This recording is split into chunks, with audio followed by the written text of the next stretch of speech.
Please read through the instructions in the manual, or watch this video in its entirety before attempting installation. Be sure to pause the video when necessary. The unit is heavy.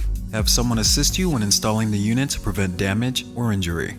Measure the height and width of every door jamb the unit may pass through on the install path in case you need to remove any doors. Make sure there is enough space in the install location to fit the appliance. Allow at least 1 inch of space at the sides of the unit and 5 inches at the back for plumbing and venting.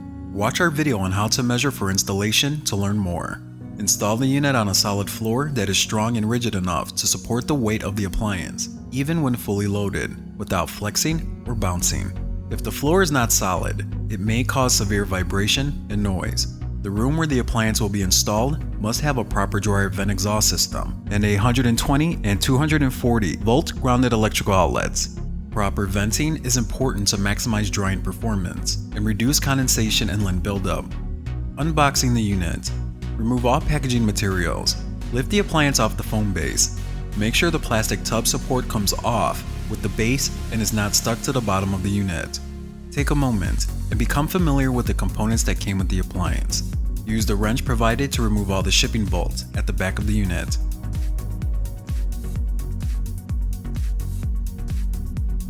Locate the 4-hole caps included in the accessory pack and install them in the shipping bolt holes, connecting the power cord.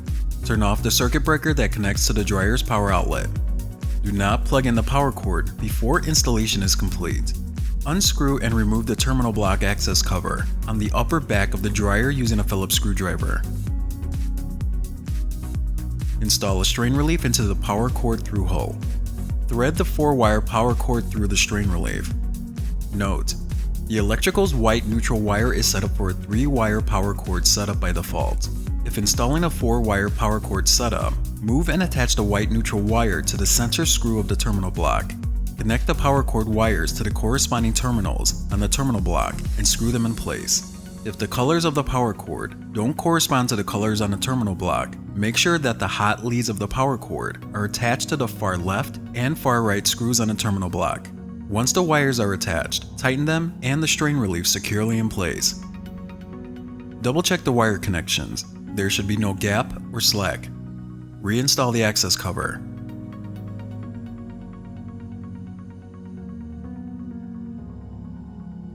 Connecting the water supply hoses. Make sure there is a rubber seal in place in both ends of each water supply hose to prevent leaking. Connect the short cold water supply hose to the cold water faucet and tighten by hand. Connect the hot water supply hose to the hot water faucet and tighten by hand. Then tighten the hose connections by another quarter turn using pliers. The cold water faucet must supply both the washer and the dryer. The dryer needs cold water for the steam option. To split the cold water supply, screw the provided Y connector onto the free end of the hose that you've just connected to the cold water faucet and tighten by hand. Then connect another cold water supply hose to one of the free ends on the Y connector and tighten by hand. Connect the second cold water supply hose to the other free end on the Y connector and tighten by hand. Tighten the hose connections on the Y connector by another quarter turn using pliers. Before connecting the hoses to the unit, place the ends of the hoses in a bucket or over the sink. Turn on the faucets to flush any dirt, sand, or other foreign substances out of the hoses. Check the water temperature to make sure you've connected the hoses to the correct faucets. Place the unit close enough to attach the water supply hoses. Attach the first cold water supply hose from the Y connector to the washer's cold water inlet valve and tighten by hand. Attach the hot water supply hose to the washer's hot water inlet valve and tighten by hand. Tighten the hose connections by another quarter turn using pliers. Attach the second cold water supply hose from the Y connector to the top cold water inlet valve on the dryer. Tighten firmly by hand. Tighten the hose connection by another quarter turn using pliers. Release the drain hose, located behind the washer, and place it near the water faucet's drain hole. Connect the drain hose to the drain hose elbow bracket. The end of the drain hose should not extend more than 4 inches past the end of the elbow bracket. Once connected, insert the end of the drain hose into the standpipe, sink, or tub. Use a tie strap to secure the drain hose in place. Turn on the water faucets.